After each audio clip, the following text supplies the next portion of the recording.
हमारे पास जो किडनीज हैं वो किस तरह से ओरिजिनेट होती हैं। तो हमारे पास सबसे पहले हमने एम्ब्रियोलॉजिकली बेसिक स्ट्रक्चर जो थे वहाँ से शुरू किया। तो हमारे पास सबसे पहले आपके पास क्या होता है कि एमनियोटिक फ्लूइड यॉर्क सैक, मतलब कि पहले सबसे एपीब्लास्ट और हाइपोब्लास्ट डबल लेयर स्ट्रक्चर होता है। ठीक हो गया। डबल लेयर स्ट्रक्चर जो होता है वो आपके पास कन्वर्ट हो जाएगा थ्री लेयर स्ट्रक्चर में, और इस प्रोसेस को बोलते हैं गैस्ट्रुलेशन। ठीक है। और गैस्ट्रुलेशन में आपके पास ये जो दो लेयर का स्ट्रक्चर था वो कन्वर्ट हो गया थ्री लेयर स्ट्रक्चर में। ठीक है जी। और थ्री लेयर स्ट्रक्चर के बाद हमारे पास यहाँ पे हम डिफरेंट डिफरेंट ये शो कर देते हैं। हमारे पास जो ब्लैक वाली लेयर है इसको हम बोलते हैं एक्टोडर्म। ठीक है। और जो आपके पास ग्रीन वाली जो लेयर मैंने बनाई है दिस इज कॉल्ड मीजोडर्म। ठीक है। तो मीजोडर्म के थ्री पार्ट्स होते हैं। ठीक हो गया। तीन आपके पास पार्ट्स में ये लाई करी होती है। ठीक हो गया। और आपके पास ये दरमियान में मीजोडर्म आ गई, मीजोडर्म, और एंड पे आपके पास जो ब्लू वाली है इसको हम बोलेंगे एंडोडर्म। ठीक है जी। तो इस तरह से आपके पास ये तीन लेयर होती हैं। तो आज हमने जो किडनीज बनानी है, किडनीज आपके पास मेनली ओरिजिनेट होती हैं मीजोडर्म से। जो आपके पास मीजोडर्मल लेयर है ना, मीजोडर्मल लेयर, ठीक हो गया, इससे किडनीज की फॉर्मेशन होती है। ये लेयर्स हमने देख ली हैं। अब हम थोड़ा सा आगे नेक्स्ट चलते हैं। तो मैं थोड़ा सा आपको बताता हूँ कि हमारे पास किस तरह से जो फीटस होती है वो उसकी डेवलपमेंट होती है। ठीक हो गया। तो आपके पास यहाँ पे एक हम हाइपोथेटिकली एक स्ट्रक्चर ड्रा कर लेते हैं। इस तरह से हमारे पास जो फीटस होती है वो इस तरह से लाई कर रही होती है। और ये जो मैंने ब्लैक कलर का स्ट्रक्चर बनाया है ये आपके पास क्या है, एक्टोडर्म। तो ब्लैक से मैंने एक्टोडर्म बनाई थी। ठीक है। इसके बाद हमारे पास इसी एक्टोडर्म में हमारे पास यहाँ पे गट प्रोड्यूस होती है। ठीक हो गया, ट्यूब लाइक गट। ठीक है। जो कि आपके पास डिफरेंट स्ट्रक्चर बनाती है, फोर गट। फिर उसके बाद आपके पास यहाँ पे वेटिलाइन इंटेस्टाइन। ठीक है जी। और वेटालाइन इंटेस्टाइन के बाद हमारे पास यहाँ पे ये मिड गट, मिड गट के बाद यहाँ से हो कि ये आपके पास क्या होगी कि यहाँ से एक और स्ट्रक्चर बनाएगी जिसको हम बोलते हैं एलेंटोइंस।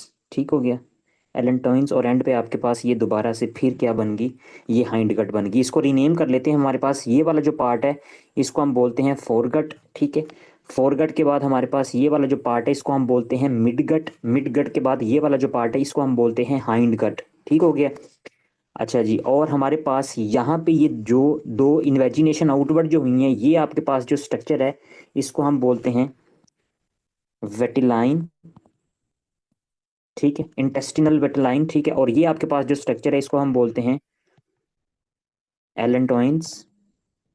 ठीक है जी।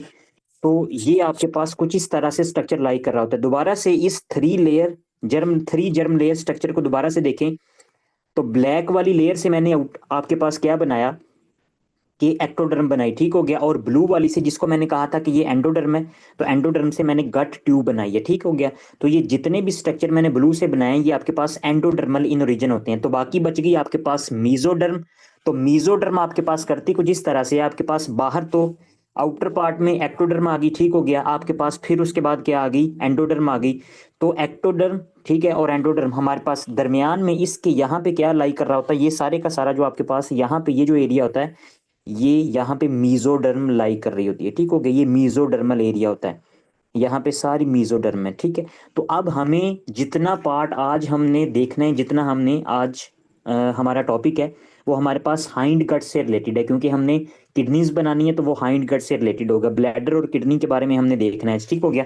तो कुछ पार्ट जो होता है वो इसका हम सेपरेट कर लेते हैं। तो इतना पार्ट हमने इसका सेपरेट कर लिया। ठीक हो गया।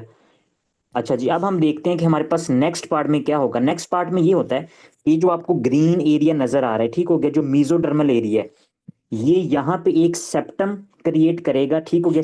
सेप्टम क्रिएट करने का मकसद क्या होगा कि ये जो हाइंड गट और एलेंटोइंस को आपस में अलहदा कर देगा। ठीक हो गया। कैसे हम कह सकते हैं कि ये जो आपके पास यहाँ पे ये मीजोडर्मल लेयर थी इसने सेप्टम बनाया और इसने इसको दोनों को अलहदा कर दिया। तो ये एंड वाला पार्ट जो होता है इसको दोबारा से हम इधर ड्रा करते हैं। हमारे पास यहाँ पे क्या थी, ये हाइंड कट है। ठीक हो गया। और हाइंड कट के बाद आपके पास ये एलेंटोइंस का पार्ट है, सॉरी, हाइंड कट और एलेंटोइंस। ठीक है। ये आपके पास एलेंटोइंस और हाइंड कट। एलेंटोइंस, ठीक है। और ये जो ग्रीन वाला पार्ट था, मेसोडर्मल पार्ट था, यहाँ से एक सेप्टम ओरिजिनेट हुआ जिसने इन दोनों स्ट्रक्चर को आपस में अलहदा कर दिया, ठीक हो गया। अब हमारे पास हाइंड कट एंड वाला पार्ट है, तो हमने, जब हमारे पास बेसिक एम्ब्रियोलॉजी में होता कुछ इस तरह से है कि ये जो आपके पास लेटरल एंड होता है ना, ठीक हो गया, ये आपके पास कॉर्डल, ये एंड वाला जो पार्ट होता है, यहाँ पे मेम्ब्रेन होती है जिसको हम बोलते हैं पोलोकल मेम्ब्रेन। पोलेकल मेम्ब्रेन, ठीक हो गया, ये एक मेम्ब्रेन होती है, ठीक हो गया, जो कि आपके पास एनएस वाला पार्ट जो है वो बनाती है, ठीक हो गया, जो माउथ बनाती है, प्रोड्रोमल आपके पास मेम्ब्रेन वहां पे होती है। तो होगा कुछ इस तरह से कि जब ये सेप्टम क्रिएट हुआ, तो इस सेप्टम का नाम पहले मैं आपको बता देता हूँ कि इस सेप्टम को क्या बोलते हैं, यूरो रेक्टल सेप्टम। अच्छा, अब क्यों इसने यूरोरेक्टल कहा कि हमारे पास ये जो यूरो है ना, ये जो एलेंटोइन का पार्ट है, इसने फर्दर आके आपके पास क्या बनाना है, यूरिनरी पार्ट का कोई भी आपके पास स्ट्रक्चर बनाएगा, तो इससे उसको बोल दिया यूरो, ठीक है, यूरिनरी से यूरो।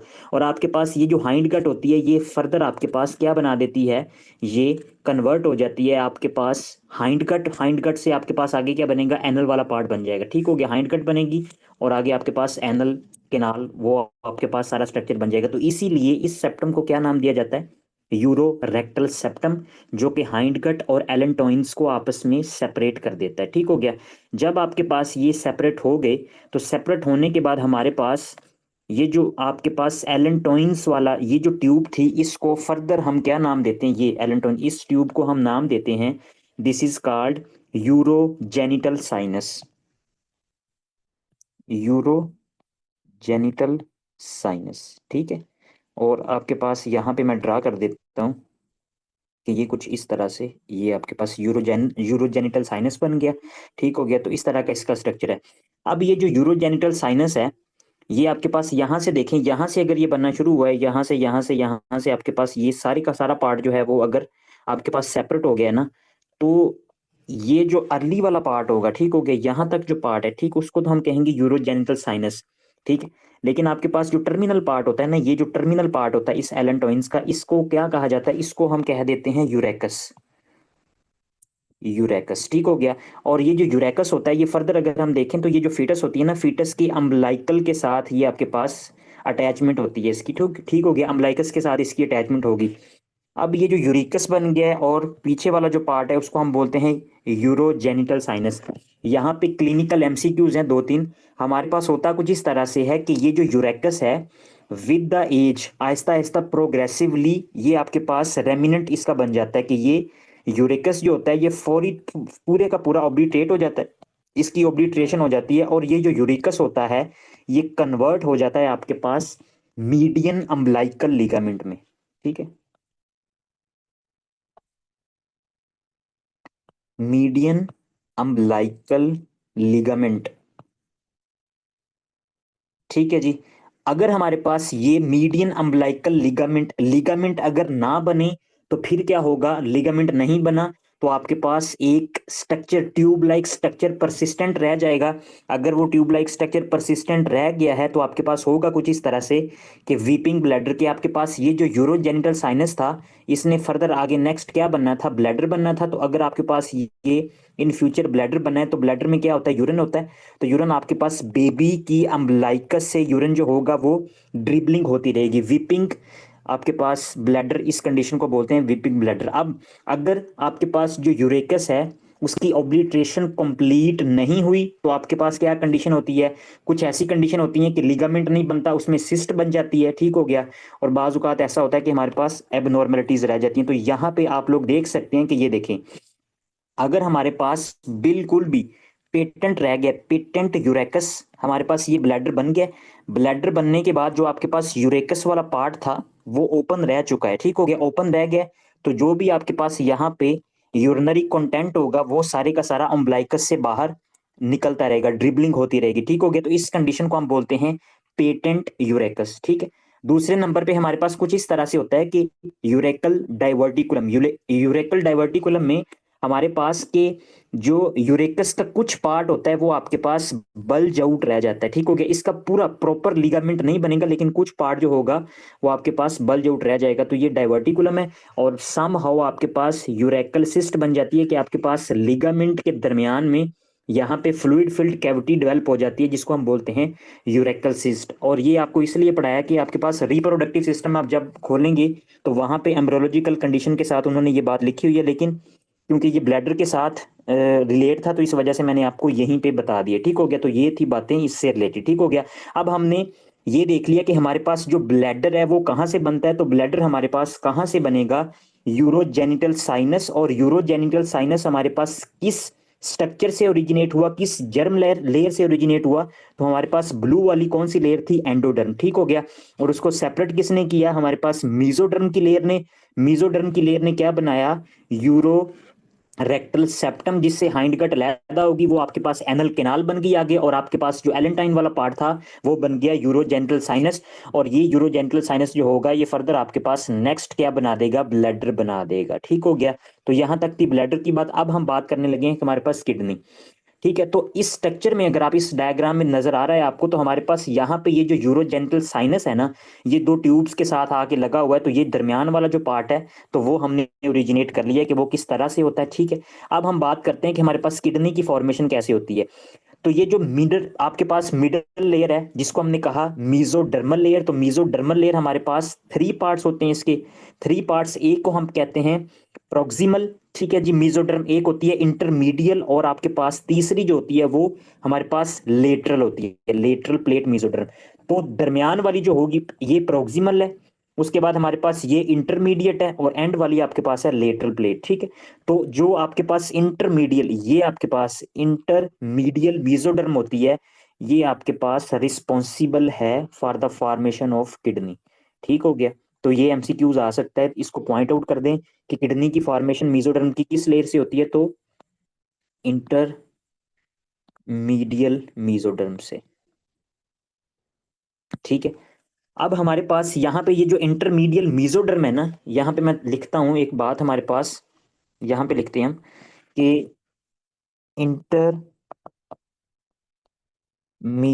मीजोडर्म, ठीक है, ये आगे फर्दर हमारे पास दो स्ट्रक्चर बनाती है। एक हमारे पास बनाती है ये नेफ्रोजेनिक कॉर्ड, नेफ्रोजेनिक कॉर्ड, और दूसरा हमारे पास ये स्ट्रक्चर बना रहा है जिसको बोलते हैं जेनिटल रिज, जेनिटल रिज, ठीक है। अब ये जो नेफ्रोजेनिक कॉर्ड है इससे हमारे पास बन जाएंगी किडनीज, ठीक है जी। मीजोडर्म से हमने बात शुरू की है, आगे दो स्ट्रक्चर बना रही है, और जेनिटल रिज जो होती है वो आपके पास क्या बनाएगी, जेनिटल जेनिटेलिया बनाएगी, फीमेल्स का और मेल का जेनिटेलिया। तो ये हम बात करेंगे डिस्कस रिप्रोडक्टिव सिस्टम में, तो आज हम बात करेंगे सिर्फ और सिर्फ नेफ्रोजेनिक कॉर्ड की। अब अगर हम बात करें तो हमारे पास जो फीटस लाई कर रहा होता है ना, ये आपके पास यहाँ पे अगर आप देखें ना, तो थ्री डायमेंशनल स्ट्रक्चर अगर हम देखें ना, तो डिफरेंट डिफरेंट हम इसको एंगल से देख सकते हैं। हम उसको क्रॉस सेक्शनल एरिया से भी देख सकते हैं, ठीक है। एक्सियल आपके पास इस पैटर्न में भी, इस ओरिएंटेशन में भी देख सकते हैं। तो ये जो आपको नजर आ रहा है ना, हमारे पास ये जो आपको ये नजर आ रही है फीटस एम्ब्रियो, हमारे पास यहाँ पे ये वाला जो स्ट्रक्चर है, ठीक हो गया, ये सारे का सारा जो स्ट्रक्चर है ये आपके पास है मीजोडर्म, ठीक हो गया। इंटरमीडियल मीजोडर्म है, इंटरमीडियल मीजोडर्म है। अब आपके पास इंटरमीडियल मीजोडर्म जो होती है ना, वो आपके पास क्या है कि यहाँ से, ठीक है, यहाँ से लेके, मतलब कि आपके पास हेड वाले पार्ट से लेके टील वाले पार्ट तक प्रॉपर यहाँ तक आपके पास फैली हुई है प्रॉपर। जो पहले वाला स्ट्रक्चर हमने बनाया ना, मैंने आपको बना के दिखाया था, वो ये था आपके पास गट ट्यूब, फोर गट, मिड गट, हाइंड गट, ठीक है, वेटिलाइन एट एलेंटोइंस, वो वाला स्ट्रक्चर था, ठीक हो गया। अच्छा, अब हम बात कर रहे हैं मीजोडर्म की।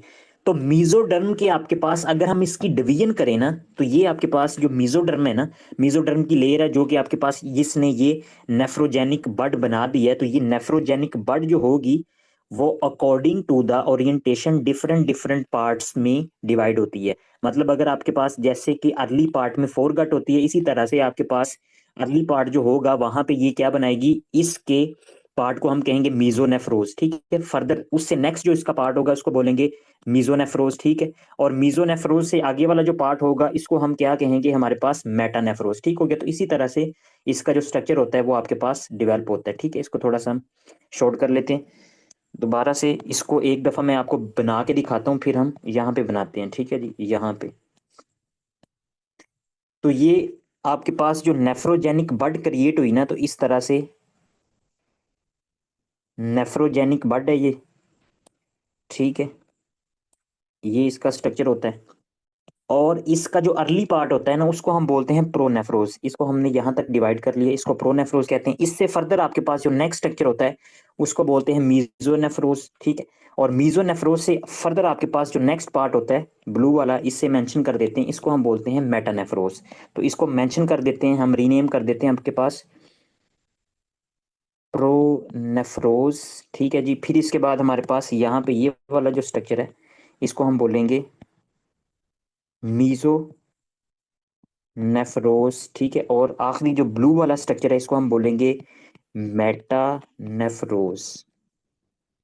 नेफ्रोज होता कुछ इस तरह से है कि आपके पास फोर्थ वीक में ये जो प्रो नेफ्रोज वाला पार्ट होता है ना, ये आपके पास इसकी क्या हो जाती है कि ये आपके पास डिसजनरेट हो जाता है, डीजनरेट हो जाता है। ये सारे का सारा पार्ट जो होता है वो फोर्थ वीक में आपके पास डीजनरेट हो जाएगा, रिमूव हो जाएगा, ठीक है। उसके बाद आपके पास फिफ्थ वीक में होता कुछ इस तरह से है कि ये जो मीजोनेफ्रोज वाला पार्ट है, ये आपके पास अनीशियल किडनी बनाता है, अनीशियल बोमैन कैप्सूल बनाएगा।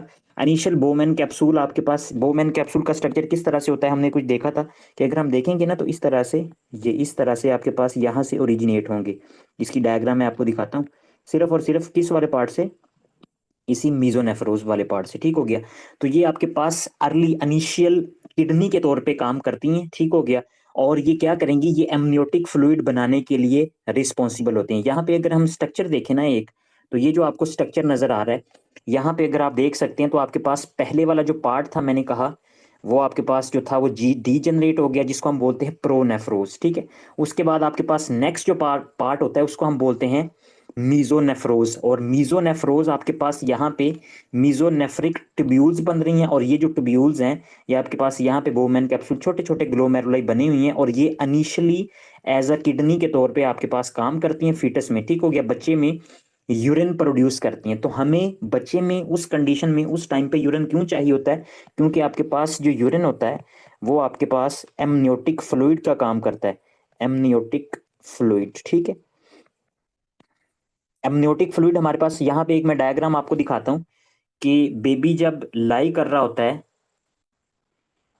यहाँ पे आप देखें यूट्रस में, तो यूट्रस में हमारे पास यहाँ पे ये जो बेबी लाई कर रहा है यूट्रस में, इसके अराउंड क्या है कि सारे का सारा एमनियोटिक फ्लूइड है। और ये जो एमनियोटिक फ्लूइड है वो हमारे पास कहाँ से बना है, वो आपके पास जो बेबी यूरिनेट करता है, ठीक हो गया। तो जो यूरिनेट करेगा उसी को हम बोलते हैं एमनियोटिक फ्लूइड। और आपके पास यहाँ पे एमनियोटिक कैविटी होती है, और ये एमनियोटिक कैविटी में एमनियोटिक फ्लूइड के अंदर आपके पास ये स्विम कर रहा होता है। तो मेन फंक्शन इसका क्या होगा, मेन फंक्शन इसका ये होता है कि ये एक्ट लाइक अ कुशिंग, कुशिंग का काम करता है, ताकि कोई भी आपके पास इस बेबी पे स्ट्रेस ना आए, ठीक हो गया। पिलो का काम करेगा, ठीक हो गया, नरम आपके पास, उसको कोई भी बाहर से अगर स्ट्रोक या कोई भी फोर्स लगती है तो वो बेबी पे आपके पास अफेक्ट ना करे, उसकी डिसजेनेसिस ना हो जाए, कोई भी उसका जो ऑर्गन है वो डिस्टर्ब ना हो जाए, ठीक हो गया। तो ये काम होता है। तो अब हमें यहाँ पे ये बात समझ आई, जो हम बात कर रहे थे कि हमारे पास मीजोनेफ्रोज जो होता है, ये जो स्ट्रक्चर बनता है फिफ्थ वीक में, वहां पे आपके पास ग्लोमेरुलाई नेफ्रोस्टोम्स बन जाते हैं, वो जो आपके पास फ्लूइड को बनाते रहते हैं, ठीक है। अब ये जो मीजोनेफ्रिक डक्ट है, ये जो आपको मीजोनेफ्रिक डक्ट नजर आ रही है, यहीं से आपके पास ग्लोमेरुलाई ओरिजिनेट हुए थे। और ये फर्दर आपके पास फर्दर आके किस में लाई कर रही है, आपके पास अब्जॉर्ब किस में हो रही है, तो ये आपके पास अब्जॉर्ब हो रही है। कौन सा स्ट्रक्चर था जो हमने पहले बनाया था, सबसे पहले हमारे पास जिसे हमने ब्लैडर बनाया था, तो ये है यूरोजेनिटल साइनस, यूरोजेनिटल साइनस, ठीक हो गया। जो कि फर्दर नेक्स्ट क्या बना देगा, नेक्स्ट हमारे पास ये ब्लैडर बना देगा, ठीक हो गया। नेक्स्ट फर्दर आगे चलते हैं, तो हमारे पास मीजो नेफ्रोज के बाद आपके पास नेक्स्ट जो स्ट्रक्चर होता है, नेक्स्ट स्ट्रक्चर बन जाता है हमारे पास मेटानेफ्रोज, ठीक हो गया। तीन पार्ट थे ना, तो अगले वाले स्ट्रक्चर को हम बोलेंगे मेटानेफ्रोज। तो ये वाला जो एंड वाला स्ट्रक्चर है वो मेटानेफ्रोज है। यहाँ पे जो डायग्राम हम पहले बना रहे थे उसी पे यहाँ पे एक डायग्राम मैं बनाता हूँ, फिर दोबारा से आगे चलेंगे।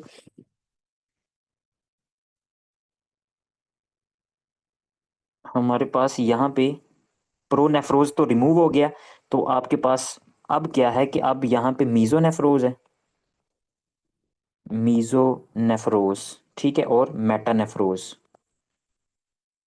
मेटानेफ्रोज, तो मीजोनेफ्रोज से हमारे पास क्या है कि ये डक्ट ओरिजिनेट होती है, और डक्ट इस तरह से हमारे पास क्या है, मूव करती है करती है करती है, दोनों तरफ से आएगी, इस तरफ से भी आएगी, ठीक हो गया, और आके आपके पास ये एब्जॉर्ब हो जाती है यूरोजेनिटल साइनस में, which is the future bladder, ठीक हो गया, जो कि फ्यूचर में ब्लैडर बनना होता है।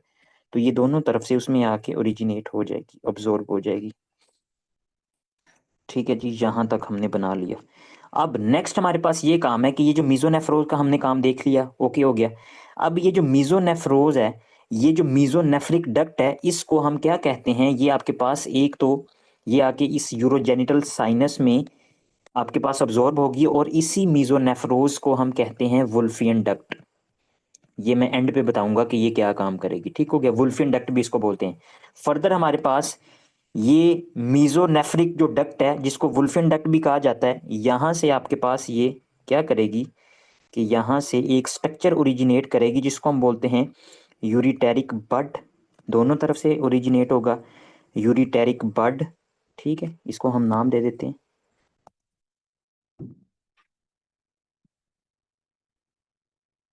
यूरिटेरिक बड, ठीक है, और ये भी आपके पास यूरिटेरिक बड है।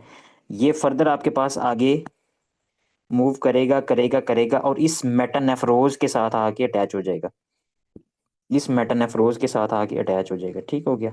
और फिर क्या होता है कि हमारे पास जब ये मेटानेफ्रोज, ये वाला जो पार्ट था मेटानेफ्रोज था ना, तो मेटानेफ्रिक ब्लास्टीमा, इसके अराउंड हमारे पास स्पेसिफिक स्ट्रक्चर ओरिजिनेट हो जाता है, जिसको हम बोलते हैं मेटानेफ्रिक ब्लास्टीमा।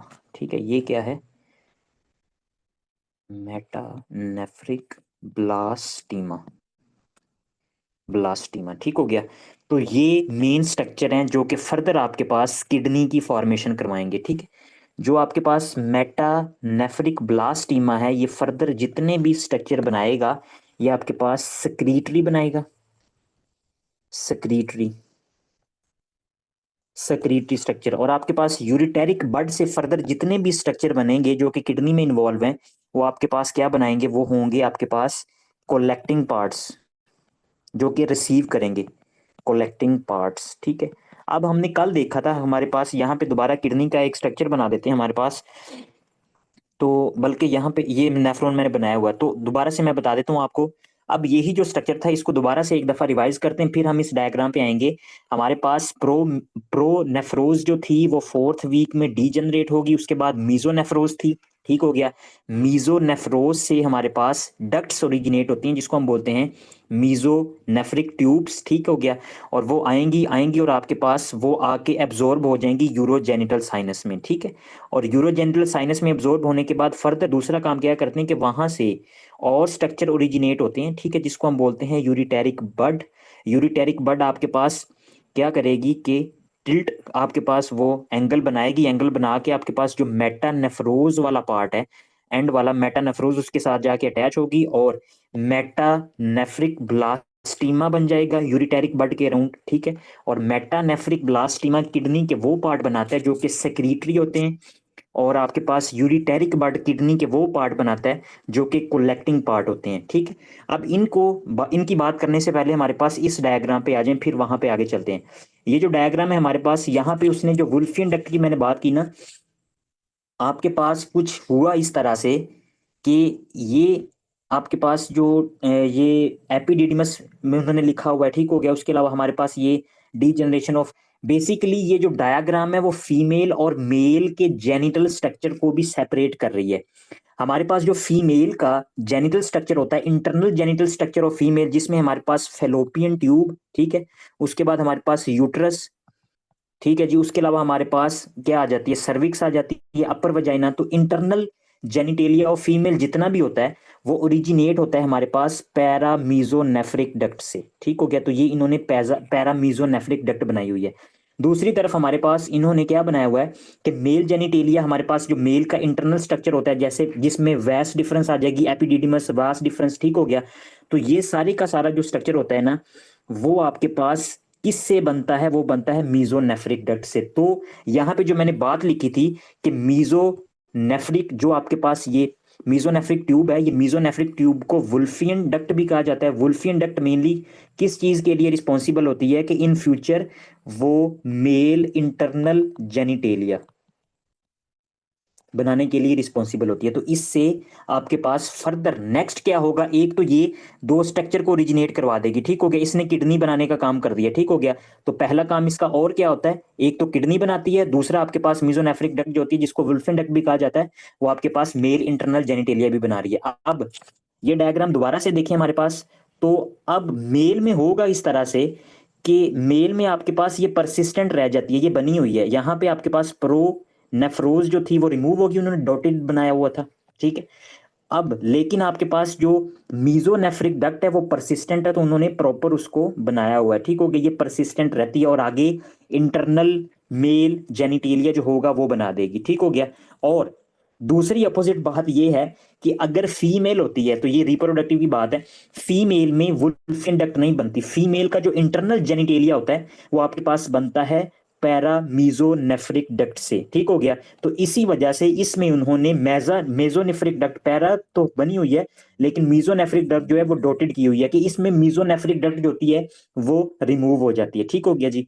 और आपके पास दूसरे नंबर पे यहाँ पे आप देखें कि यहाँ पे पैरामीजोनेफ्रिक डक्ट जो है वो उन्होंने डॉटेड की हुई है कि फीमेल में पैरामीजोनेफ्रिक प्रेजेंट होती है, मेल में मीजोनेफ्रिक डक्ट जो होती है वो प्रेजेंट होती है, ठीक हो गया। तो इसी वजह से यहाँ पे ये जो डायग्राम है थोड़ी आपको कंफ्यूज कर रही होगी, ठीक हो गया, ये बात है। यहाँ पे डी जनरेशन ऑफ पैरामीजोनेफ्रिक डक्ट अगर मेल होगी तो उसमें पैरामीजोनेफ्रिक डक्ट नहीं बनेगी, और अगर आपके पास फीमेल है तो फीमेल में डी जनरेशन ऑफ मीजोनेफ्रोन डक्ट जो होती है ये नहीं बनती। नेक्स्ट आगे आ जाते हैं, तो हमारे पास यही आपके पास मीजोनेफ्रिक डक्ट ने आगे क्या बनाया, आगे यहां से इसने रैप हो के यूरिटेरिक बड, और यूरिटेरिक बड से आगे वाला जो पार्ट था वो आपके पास उसको बोलते हैं मेटानेफ्रोज, मेटानेफ्रिक ब्लास्टीमा या मेटानेफ्रोज पैरेन्काइमा, ये भी कुछ भी कहा जा सकता है, ठीक हो गया। तो ये इसने स्ट्रक्चर बना दिया, और ये जो आपके पास स्ट्रक्चर होता है इसको हम बोलते हैं मेटानेफ्रोज, ठीक हो गया। तो ये था प्रॉपर आपके पास जो सारा स्ट्रक्चर होता है उसका। अब ये जो मैंने बात की थी ना कि जो मेटानेफ्रिक ब्लास्टीम है वो स्क्रीटरी पार्ट बनाता है और यूरिटेरिक पार्ट जो होता है वो कलेक्टिंग पार्ट बनाता है, तो ये डायग्राम अगर आप देख सकते हैं तो हमारे पास मेटानेफ्रिक स्क्रीटरी पार्ट है, बोमेन कैप्सूल, ठीक है जी, उसके बाद पीसीटी, उसके बाद हमारे पास डिसेंडिंग, असेंडिंग और डीसीटी, ये सारे के सारे स्क्रीटरी पार्ट हैं, ठीक हो गया, फिल्ट्रेशन करते हैं। उसके बाद हमारे पास जो नेक्स्ट यूरिटेरिक बड वाला पार्ट है ना, यूरिटेरिक बड आपके पास कोलेक्टिंग स्ट्रक्चर बनाएगा, तो कोलेक्टिंग स्ट्रक्चर में आपके पास सबसे पहले क्या आ गई, कोलेक्टिंग ट्यूब्यूल्स। कोलेक्टिंग ट्यूब्यूल्स हमने कहा था कि यहाँ पे अगर हम पैरामिड्स बना देते हैं, मैं किडनी का स्ट्रक्चर बना देता हूँ तो पैरामिड्स, ठीक हो गया। तो पैरामिड्स हमारे पास फिर आगे दूसरी तरफ को बनाता हूँ, आपके पास ये पैरामिड्स हैं, ठीक है। पैरामिड्स आपके पास फिर आगे कैलसिस, माइनर मेजर कैलसिस जो होते हैं, पहले माइनर होंगे, अगर आपके पास दो या दो से ज्यादा अटैच हैं तो उसको मेजर कैलसिस कहेंगे, ठीक है। और ये मेजर कैलसिस जो होते हैं फिर फर्दर आपके पास चले जाते हैं रीनल पेल्विस में, और रीनल पेल्विस से आपके पास नीचे क्या शुरू हो जाता है, यूरेटर शुरू हो जाता है। तो ये जो कोलेक्टिंग डक्ट होती है वो आपके पास यहाँ पे पैरामिड्स में, ये रीनल पेपिला इधर आके वो ड्रेन होती है, ठीक हो गया। तो यूरिटेरिक बड की बात करें तो कोलेक्टिंग डक्ट आ गई इसमें, ठीक हो गया। कोलेक्टिंग डक्ट के बाद आपके पास रीनल पेपिलाए, रीनल पेपिलाई के बाद हमारे पास माइनर कैलिसिस, माइनर कैलिसिस के बाद आपके पास मेजर कैलिसिस, मेजर कैलिसिस के बाद आपके पास रीनल पेल्विस, और उसके बाद आपके पास क्या बन गया, यूरिटर, ठीक है। तो यूरिटेरिक बड आपके पास क्या करता है, एज अ रिसीविंग का काम करेगा, ठीक हो गया। तो ये बात आपने याद रखनी है। और मेटानेफ्रिक ब्लास्टीमा से आपके पास प्रोक्सिमल पार्ट ऑफ नेफ्रॉन्स बनते हैं जिसमें बोमेन कैप्सूल, पीसीटी, ठीक है जी, डिसेंडिंग लूप ऑफ हेनले, उसके बाद हमारे पास ascending loop of Henle plus DCT, तो ये सारे का सारा पार्ट जो होगा वो मेटानेफ्रिक ब्लास्टीमा से बनेगा, ठीक हो गया। तो यहां तक बात है। यहाँ पे एक एमसीक्यूज अहम ये है कि हमारे पास ये जो यूरिट्रो वेज आपके पास यूरिट्रो पेल्विक जंक्शन होता है ना, यूरिट्रो पेल्विक जंक्शन ये सबसे एंड पे बनता है, कौन सा, मैं बना के दिखा देता हूँ। हमारे पास ये जो स्ट्रक्चर है आपके पास यहाँ पे, ये जो यूरिटर है, ठीक है, ये आपके पास मेटानेफ्रिक ब्लास्टीमा के साथ ये जो कनेक्टेड है ना, ये वाला जो पार्ट है, ये वाला, ठीक है, यूरिट्रो पेल्विक, जो कि पेल्विक के साथ आपके पास कनेक्ट हो रहा होता है, तो ये सबसे एंड पे कैनलाइज होता है, इसकी फॉर्मेशन जो होती है वो सबसे एंड पे होती है, ठीक हो गया। सारी किडनी जब बन जाती है तो एंड पे ये आपके पास जो जंक्शन है बनता है। अगर ये सही नहीं बनता तो इसकी वजह से हमारे पास मोस्ट कॉमनली हाइड्रोनेफ्रोसिस हो सकता है। हाइड्रोनेफ्रोसिस, हाइड्रोनेफ्रोसिस का क्या मतलब होगा कि जो किडनीज हैं वो फिल्ड विद द यूरिन, के किडनी जो होंगी वो आपके पास यूरिन से भर जाएंगी। यहाँ पे एक डायग्राम शायद में भी होगी। ये आपके पास जो कंडीशन है हाइड्रोनेफ्रोसिस की है कि आपके पास यहाँ पे ये तो है ना, नीचे अगर ब्लैडर का मसला है तो कोई भी मसला हो सकता है कि अगर अर्ली ऑब्स्ट्रक्शन है या आपके पास लेट ऑब्स्ट्रक्शन है, कोई भी ऑब्स्ट्रक्शन होगी तो जो किडनी होंगी वो आपके पास स्वेल हो जाएंगी, ठीक हो गया। तो इस कंडीशन को बोलते हैं हाइड्रोनेफ्रोसिस। तो अगर यहाँ पे आपके पास जो यूरिट्रोपेल्विक जंक्शन है वो सही से नहीं बन पाया तो आपके पास किडनी में फ्लूइड जो होगा यूरिन फिल हो जाएगा, ठीक हो गया। इस कंडीशन को बोलते हैं हाइड्रोनेफ्रोसिस। अब जितनी भी हमने कंडीशन पढ़नी है, आपके पास पैथोलॉजिकल कंडीशन जितनी भी हम बात करेंगे उसमें यही होगा कि कभी आपके पास यूरिटेरिक बड जो होगा वो नहीं बनेगा, कभी ऐसा होगा यूरिटेरिक बड और मेटानेफ्रिक ब्लास्टीमा की आपस में सही से कनेक्शन नहीं हो पाएगा, ऐसी कंडीशन हो सकती है। तो ये सारी कंडीशन जो होंगी ये हम देखेंगे, ठीक हो गया। यहाँ पे एक और क्लिनिकल पॉइंट है कि हमारे पास एक कंडीशन होती है जिसको हम बोलते हैं विल्म्स ट्यूमर, ठीक है। विल्म्स ट्यूमर बेसिकली आपके पास WT1, ये आपके पास जीन होती है जो कि आपके पास ये मेटानेफ्रिक ब्लास्टीमा के साथ एसोसिएटेड होती है। अगर इसमें म्यूटेशन है, इसमें म्यूटेशन है तो आपके पास ये जो मेटानेफ्रिक ब्लास्टीमा है ना, ये जो ब्लू वाला स्ट्रक्चर है मेटानेफ्रिक ब्लास्टीमा, ये WT1 जीन प्रोड्यूस करके आपके पास सिग्नल भेजता है यूरिटेरिक बड की तरफ। अगर प्रॉपरली आपके पास ये जीन में म्यूटेशन होगी तो प्रॉपर सिग्नलिंग नहीं जाएगी, अगर प्रॉपर सिग्नलिंग नहीं जाएगी तो आपके पास ये जो मेटानेफ्रिक ब्लास्टीमा का स्ट्रक्चर होगा ये अब नॉर्मली डिवेल्प होना शुरू हो जाएगा, ठीक हो गया। तो इस कंडीशन को हम बोलते हैं विल्म्स ट्यूमर, ये आगे नेक्स्ट भी हम पढ़ेंगे, ठीक है। अच्छा जी, अब हम आ जाते हैं इसकी पैथोलॉजिकल कंडीशन के ऊपर। सबसे पहले जो हमने बात डिस्कस करनी है वो हमारे पास है यूनिलेटरल, आपके पास या कोई भी बाइलेटरल हो सकता है, renal agenesis. Renal agenesis, renal agenesis में होगा कुछ इस तरह से कि ये जो आपके पास यूरिटेरिक बड है इसकी प्रोडक्शन नहीं होगी। अगर यूरिटेरिक बड की प्रोडक्शन नहीं हुई, ठीक हो गया, तो यूरिटेरिक बड नहीं बना तो फर्दर आपके पास इससे जो भी स्ट्रक्चर बनना था वो भी नहीं बनेगा, और यूरिटेरिक बड पहले होगा तो फर्दर आपके पास मेटानेफ्रिक ब्लास्टीमा बनेगा ना। तो इस वजह से आपके पास जो किडनी का स्ट्रक्चर होता है वो प्रॉपर नहीं बन पाता, ठीक हो गया। अगर प्रॉपर नहीं बन पाता तो यहाँ पे ये जो डायग्राम आपको नजर आ रही है, देखें कि एक साइड पे प्रॉपर किडनी बनी हुई है, ये आपके पास प्रॉपर किडनी है, लेकिन उसकी अपोजिट साइड पे अगर आप देखें तो आपके पास किडनी नहीं है। ये क्या है, ये असेंडिंग कोलोन है, ठीक है, असेंडिंग कोलोन है, और किडनी वाली जगह पे आपके पास कुछ भी नहीं है ये आपके पास, ठीक हो गया। तो ये कंडीशन कहलाती है किडनी एजेनेसिस, ठीक हो गया। ये आपके पास बाजुकात ऐसा होता है कि यूनिलेटरल होती है और बाजुकात ऐसा भी हो सकता है कि बाईलेटरल, लेकिन बाईलेटरल अगर होगी तो पेशेंट जो होगा वो आपके पास अलाइव ही नहीं रह सकता, वो फौरी तौर पे मर जाएगा। अब इसकी कंडीशन क्या होगी, अगर किसी बंदे को रीनल एजेंसीज हो गया, ठीक हो गया, अगर एजेंसीज है तो अपोजिट किडनी जो होगी इसकी फंक्शनिंग जो होगी या इसका जो काम होगा वो बढ़ जाएगा। तो इसमें हमारे पास कंपनसेटरी हाइपरट्रॉफी मिलेगी, कंपनसेटरी हाइपरट्रॉफी, ठीक है, कि जो दूसरी किडनी होगी, जो आपके पास एक ही किडनी है उस पर सारा काम चल रहा होगा, तो उसमें आपके पास हाइपरट्रॉफी हो जाएगी। और आपके पास हाइपर फिल्ट्रेशन की वजह से, due to hyper filtration, it will lead to the FSGS, ठीक है। इससे क्या बनेगा, हमारे पास फोकल सेगमेंटल ग्लोमेरुलोसेक्लेरोसिस, ये कंडीशन हम आगे नेक्स्ट देखेंगे। तो अगर आपके पास कोई बंदा यूनिलेटरल रीनल एजेंसीज के साथ प्रेजेंट कर रहा है तो उसकी जो किडनी होगी वो हाइपरट्रोफ होगी, उसका साइज ज्यादा होगा, और उसके बाद हमारे पास उसमें फोकल सेगमेंटल ग्लोमेरुलोसेक्रोसिस का रिस्क जो होगा वो बढ़ जाएगा। और ये आपके पास अगर ऐसी कंडीशन परसिस्टेंट रही तो रीनल फेलियर आपके पास मोस्ट कॉमनली चांस है कि हो जाएगा, ठीक है जी। अब अगर ऐसी कंडीशन है तो अर्ली तो आपके पास, अब ये जो पेशेंट है वो तो अलाइव हो गया, लेकिन बाजुकात ऐसा होता है कि बाइलेटरल रीनल बोथ किडनी जो है उनकी एजेंसीज होगी है, तो उसमें आपके पास आपको क्या मिलेगा, ओलिगो हाइड्रोएमनियोसिस, एक ये कंडीशन मिलेगी। और दूसरा हमारे पास पोर्टर सीक्वेंस। तो पोर्टर सीक्वेंस क्या होता है इसको हम देखते हैं आगे, ठीक है जी। पोर्टर सीक्वेंस भी मेन काज है आपके पास। अगर किसी बंदे में रीनल एजेंसीज हो चुका है। आगे हमारे पास कंडीशन है मल्टीसिस्टिक डिस्प्लास्टिक किडनी। तो मल्टीसिस्टिक डिस्प्लास्टिक किडनी में मल्टीसिस्टिक डिस्प्लास्टिक किडनी हमारे पास इसमें जो किडनी होगी ना उसकी फॉर्मेशन कुछ इस तरह से हो जाएगी। होता कुछ इस तरह से है कि आपके पास जो यूरिटेरिक बड और जो मेटानेफ्रिक ब्लास्टीमा होता है ना, उसका जो इंट्रैक्शन होता है वो एबनॉर्मल हो जाता है। अगर वो एबनॉर्मल है तो आपके पास रीनल डिस्प्लेजिया हो जाएगा। ठीक हो गया। तो किडनी का सारा जो स्ट्रक्चर होगा वो रिप्लेस्ड हो जाएगा सिस्ट के साथ। ठीक है। तो सिस्ट बन जाएंगी और ये जो किडनी होगी वो आपके पास जो अकॉर्ड मतलब ये अपना वर्क जो होगा वो परफॉर्म नहीं कर पाएगी। ठीक हो गया।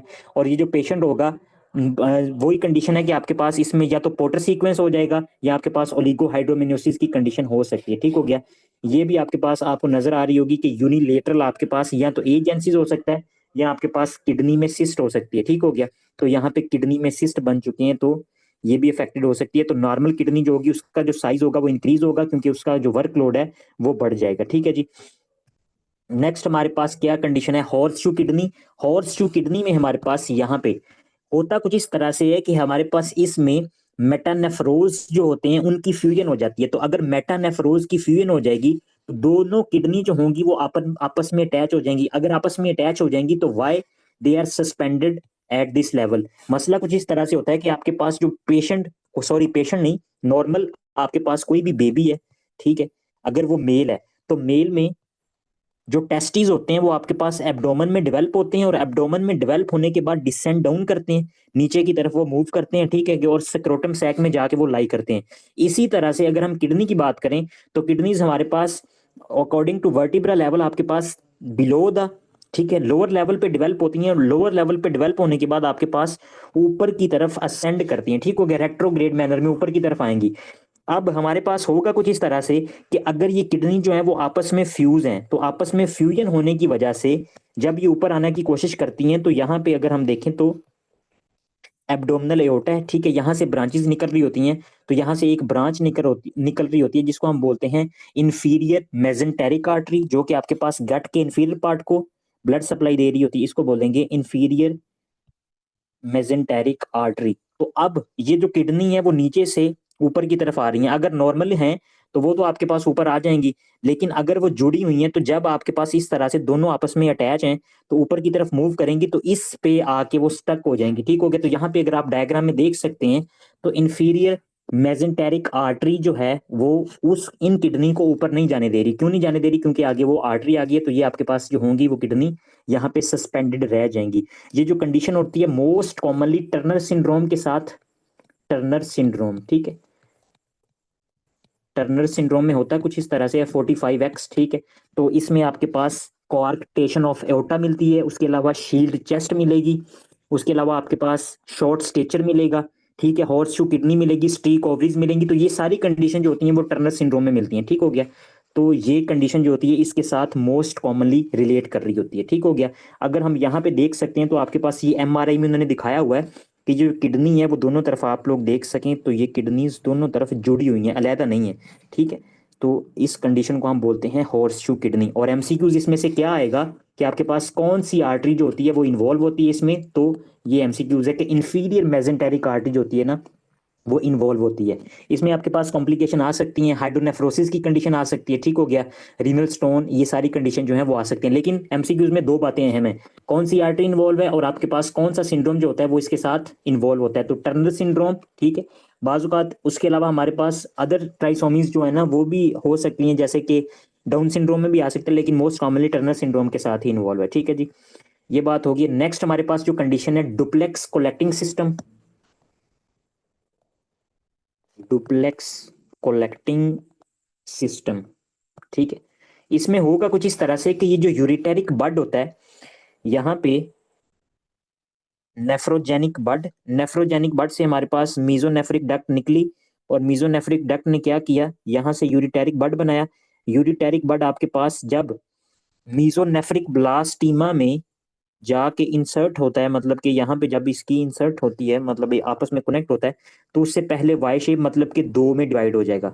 जब ये दो में डिवाइड हो जाएगा ना, तो दो में डिवाइड होने की वजह से ये जो पेशेंट की किडनी होगी, किडनी से दो यूरिटर बन जाएंगे, एक ठीक हो गया, और ये आपके पास दो। तो इस तरह से दो यूरिटर जो होंगे वो सिंगल किडनी से निकल रहे होंगे। ये जो डायग्राम है यहाँ पे आप लोग देख सकते हैं कि ये जो किडनी है, ठीक है, राइट साइड पे तो एक ही है, लेकिन अगर लेफ्ट पे देखें तो ये एक यूरिटर आ रहा है और एक दूसरा यूरिटर आ रहा है। तो मोस्ट कॉमन कॉम्प्लिकेशन जो इसकी होती है वो ये होती है कि आपके पास यूरिट्रो वेजिको यूरिट्रल रिफ्लेक्स होता है, वेजिको यूरिट्रल रिफ्लेक्स। ठीक है, इसका क्या मतलब है कि आपके पास जो ब्लैडर से यूरिन होगा वो अपोजिट बैक फ्लो करना शुरू हो जाएगा। ये भी डायग्राम आपको नजर आ सकती है, देख सकते हैं आप, ठीक हो गया। तो ये दो यूरिटर जो है वो बन रहे हैं एम्ब्रियोजेनिकली, उन्होंने थोड़ी आपके पास ये स्कीमेटिकली डायग्राम बनाई है। तो एक ये यूरिटर है और दूसरा आपके पास ये है। एक तो जाइको यूरिटर रिफ्लेक्स होगा, और दूसरा हमारे पास क्या होगा कि इस कंडीशन में increase the risk of UTIs, अब यूरिनरी ट्रैक इन्फेक्शन का जो रिस्क होगा वो बढ़ जाएगा। ये दोनों बातें क्यों होती हैं, इसको थोड़ा सा हम डिस्कस करते हैं कि हमारे पास अगर मैं यहाँ पे ब्लैडर बनाऊं, ये ब्लैडर है, ठीक है, और ब्लैडर से आगे आपके पास यूरिथ्रा, तो एक स्पेसिफिक एंगल पे आके आपके पास जो ये यूरिटर होते हैं ना वो इंसर्ट हो रहे होते हैं ब्लैडर में, ठीक हो गया। और अगर स्पेसिफिक एंगल पे अकॉर्डिंग टू बुक उन्होंने लिखा हुआ है 45 एंगल, तो अगर आपके पास ये एंगल है तो ये अकॉर्डिंग टू नेचर वो स्पेसिफिक एंगल है जो कि आपके पास इसको स्ट्रेंथ प्रोवाइड कर रहा है कि यहाँ पे जो वॉल्व होगा ना वो प्रॉपरली क्लोज होगा। अब एक यूरिटर है जो कि आपके पास 45 एंगल पे इंसर्ट नहीं हो रहा, वो आगे यहाँ पे और यहाँ पे आके आपके पास यहाँ पे आके इंसर्ट हो चुका है, क्योंकि दो थे, एक तो सही जगह पे लग गया, दूसरा इस जगह पे। अब यहाँ पे दो कॉम्प्लिकेशन आ सकती हैं। एक तो आपके पास अगर ब्लैडर में इस अमाउंट में यूरिन है, ठीक हो गया, डिट्रोजल मसल्स होते हैं ना आपके पास ब्लैडर के around, detrusor muscle autonomic nervous system control कर रहा होता है। तो अगर यहाँ इतना यूरिन का लेवल इतना है, तो अब ये जो यूरिन है ये आपके पास क्या होगा कि ये यूरिटर में जाएगा, ठीक हो गया। अगर यूरिटर में जाएगा, क्यों जा रहा है यूरिटर में, क्योंकि एक तो आपके पास ये एबनॉर्मल इंसर्ट है यूरिटर का, और दूसरा ये है कि आपके पास इसका जो एंगल बन रहा है ना यूरिटर के साथ वो एबनॉर्मल है, जिसकी वजह से ये प्रॉपर इसको क्लोज नहीं कर पा रहा। तो जो यूरिन यूरिन का बैक फ्लो होगा वो बार बार पीछे की तरफ जाएगा, जिसकी वजह से पेशेंट को हाइड्रोनेफ्रोसिस की कॉम्प्लिकेशन देखने को मिलेगी, ठीक हो गया। और दूसरी ये बात है कि आपके पास यूटीआई यूरिनरी ट्रैक इन्फेक्शन का जो रिस्क होगा वो बढ़ जाएगा, क्योंकि बार बार आपके पास ये यूरिटर में बार बार यूरिन जा रहा है। अगर बार बार यूरिन जा रहा है तो आपके पास जाहिर बात है बैक्टीरिया होते हैं ना, तो बैक्टीरिया अगर आपके पास जो होंगे उनका स्टेसिस होगा, ज्यादा देर तक वो आपकी बॉडी में रहेंगे, तो वो आपके पास इन्फेक्शन काज करवा सकते हैं, बॉडी से बाहर नहीं निकल रहे। क्योंकि यूरिन आपके पास अगर बॉडी से बाहर फौरी तौर पे चला जाता तो आपके पास वो बैक्टीरिया रिमूव हो जाते, एक्सक्रीट हो जाती वेस्ट प्रोडक्ट, लेकिन वो बार बार आपके पास किस में आ रहे हैं, यूरिटर में आ रहे हैं, और किडनी में भी जा सकते हैं, तो हाइड्रोनेफ्रोसिस की कंडीशन जो है वो हो सकती है, ठीक हो गया। तो ये थी इसके साथ रिलेटेड बात। अब हम बात कर लेते हैं हमारे पास पोस्टीरियर यूरिथ्रल वाल्स। तो पोस्टीरियर यूरिथ्रल वाल्स हमारे पास ब्लैडर है, तो ब्लैडर से आगे यूरिथ्रा शुरू हो जाता है, ठीक है। तो यूरिथ्रा में हमारे पास यहाँ पे एबनॉर्मली कॉन्जेनिटल आपके पास मेम्ब्रेन फोल्ड बन जाता है, ठीक है, मेम्ब्रेन फोल्ड बन जाएगा एबनॉर्मली, जो कि इसको ऑब्स्ट्रक्शन काज करवाएगा, जो कि आगे ये जो फोल्ड है ये क्या करेगा कि ये आपके पास यूरिन की जो आउटलेट है उसको डिक्रीज करेगा। अगर यूरिन की आउटलेट को डिक्रीज करेगा तो इसमें भी सेम कंडीशन है, लेकिन सेम कंडीशन दूसरी तरफ वजह से होती है कि ये आपके पास यूरिटर है ऊपर की तरफ। अब अगर आगे नहीं जा रहा यूरिन, ठीक हो गया, तो पहली कंडीशन पता क्या होगी, अर्ली आपके पास ये सारे का सारा जो यूरिन होगा वो ब्लैडर में रहना शुरू हो जाएगा। अब जब ज्यादा यूरिन ब्लैडर में रहेगा ना, तो आपके पास अकॉर्डिंग टू टाइम प्रोग्रेसिव इसकी जो वाल्स हैं वो थिक होती जाएंगी, ठीक हो गया। अगर इसकी वाल थिक होती जाएंगी, मस्कुलर होती है ना आपके पास, डिट्रोजल मसल होता है, मस्कुलर ही होती है, अब जब थिक हो जाएंगी तो जब ये फुल हो जाएगा तो प्रेशर प्रोड्यूस करेगा, जब इंक्रीज प्रेशर बढ़ेगा तो आगे तो ऑब्स्ट्रक्शन है, तो यूरिन किधर जाएगा, यूरिन आपके पास पीछे की तरफ जाएगा, तो इसमें ज्यादा आपके पास चांस होता है कि हाइड्रोनेफ्रोसिस की कंडीशन जो होती है वो बहुत ज्यादा बढ़ जाती है। और दूसरा हमारे पास इसमें क्या होगा कि ओलिगो हाइड्रो एमनियोसिस, ठीक है। ओलिगो हाइड्रोएमनियोसिस के जो आपके पास एमनियोटिक फ्लूइड होगा वो भी कम होगा, क्योंकि वो यूरिन से बनना होता है, तो यूरिन नहीं जा रहा आगे, तो सारे का सारा आपके पास जो यूरिन है वो बैक फ्लो हो रहा है, तो जिसकी वजह से एमनियोटिक फ्लूइड में भी डेफिशिएंसी हो जाएगी। तो यहाँ पे अगर आप देखें तो ये पोस्टीरियर यूरिथ्रल वाल है, और ये आपके पास यूरिटर जो है उसने डायलेटेड बनाए हुए हैं, क्योंकि वो डायलेट हो जाएंगे, प्रॉपर ब्लड जो सॉरी जो यूरिन है वो आगे नहीं जा रहा।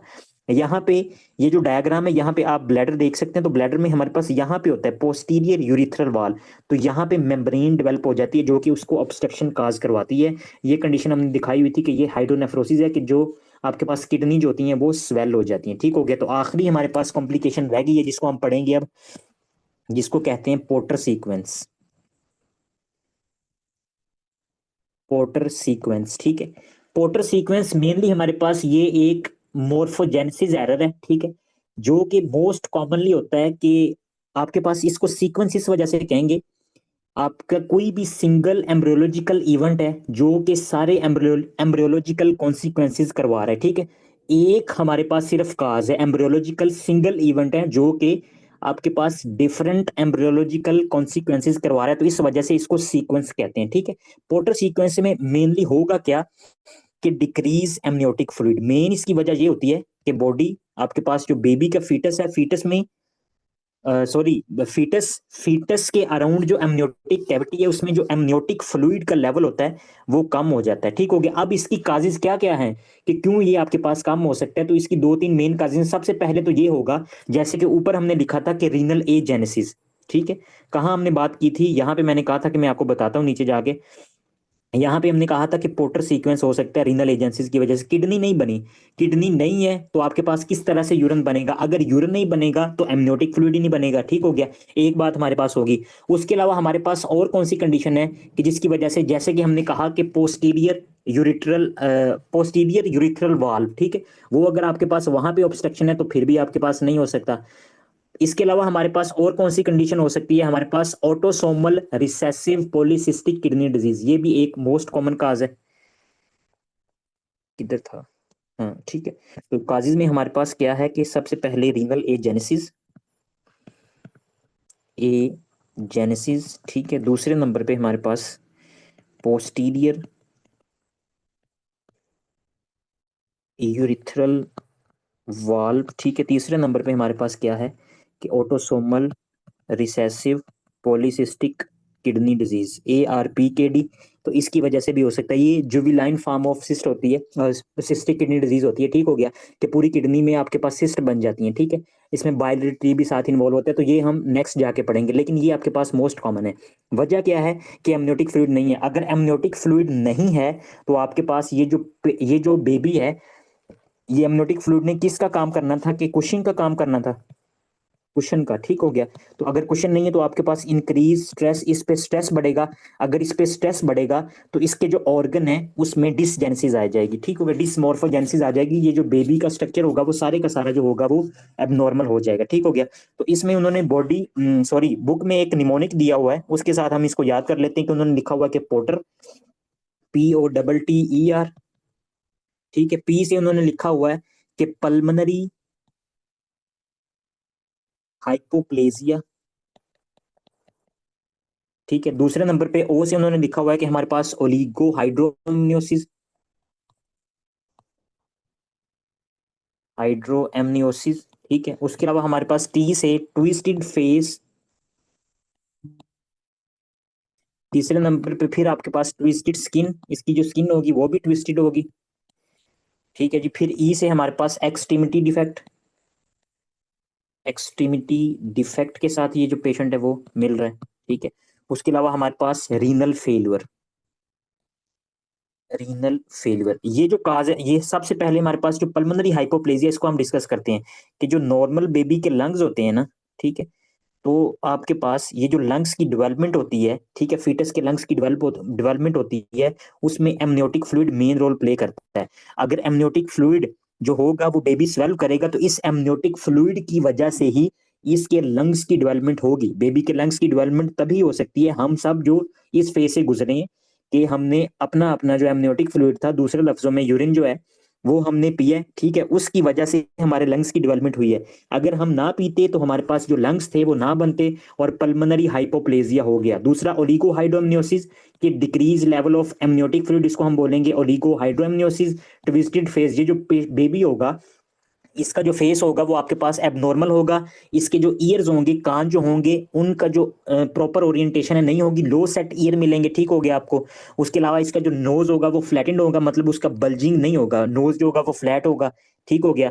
और बाकी कंडीशन जो है आपके पास, स्किन भी इसकी क्रम्पल्ड होगी, नॉर्मल नहीं होगी। बाकी जो आपके पास इसकी एक्सट्रीमिटीज हैं उसमें भी डिफेक्ट हो सकता है। और ये जो पेशेंट होगा मोस्ट कॉमनली रीनल फेलियर की वजह से ये होता है कि अगर किसी पेशेंट का रीनल फेल है, बेबी का रीनल फेल्यूर है, तो रीनल फेल्यूर की वजह से वो यूरिन को प्रोड्यूस नहीं कर पाएगा। तो बात एंड पे ये होती है कि अगर किसी भी वजह से जो यूरिन की प्रोडक्शन है वो डिक्रीज हो रही है फीटस की, तो वो क्या करवा देगी, ओलिगोहाइड्रोएमनियोसिस, और वो आपके पास क्या करवा सकती है, पोर्टर सीक्वेंस। तो ये मेन हमारे पास थी इसकी रीजन, ठीक है।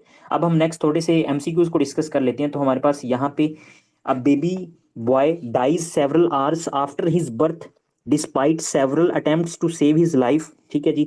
ही was born with wrinkled skin, deformed limbs and abnormal faces. Prenatal ultrasonography at 15 weeks indicated that the mother's pregnancy was complicated by oligohydramnios।